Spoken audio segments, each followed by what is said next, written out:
Hello friends, ఇది పెరుగు రోజు కొంచెం మిగిలింది ఒక గిన్నెలో కలెక్ట్ చేసిన. దీంట్లో లూజ్ కావడం కోసం కొన్ని వాటర్ కలిపిన అనమాట. ఇది పెరుగు అంతా చిక్కగా ఉంటది కదా, అందుకోసమని. ఇది ఒక గిన్నె. ఈ గిన్నెలో మనం వడగట్టుకోవాలి. దీనికోసం ఒక క్లాత్ తీసుకున్నా. ఇలా ఒక క్లాత్ తీసుకొని ఇందులో పెరిగేసి వడగడుతున్నా అనమాట. ఇలా పెరిగేసుకొని వడగట్టుకోవాలి. జాలి ఉంటే జాలి పెట్టి వడగట్టుకోవచ్చు. నేను వచ్చేటప్పుడు జాలి తీసుకురాలే కాబట్టి ఇలా క్లాత్ పెట్టిన. ఇలా ఇలా కొంచెం కొంచెం వస్తుంది. ఇది మొత్తం వడగట్టుకొని బాటిల్లో పోసుకొని స్ప్రే చేయాలి. సో జాలి ఉండడం బెటర్, ఎందుకంటే జాలి తీసుకురాలేదు కాబట్టి ఇలా క్లాత్ తోటి ఇలా వేస్తున్నా. మొత్తానికి అయితే మనం వడగట్టుకొని స్ప్రే చేసేట్టు చూసుకోండి. ఇలా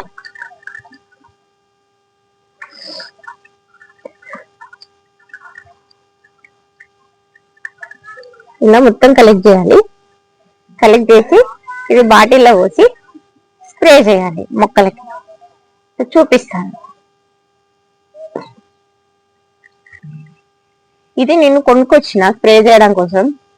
20 రూపీస్కి ఇచ్చిర్రు. ఏ బాటిల్కైనా ఫిట్ అవుతుంది అని చెప్పారు. సో ఇలా ఏ బాటిల్కైనా మనం ఫిట్ చేసుకోవచ్చు. ఇది వడగట్టిన దాంట్లో కొన్ని వాటర్ వేసిన పల్చగా కావడం కోసం. ఇప్పుడు ఇది ఇలా బాటిల్లో పోస్తున్నా.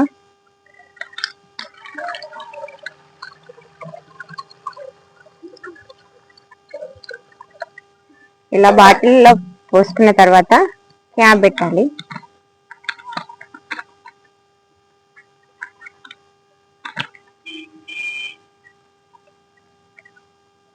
క్యాప్ పెట్టి ఇలా స్ప్రే చేయాలి.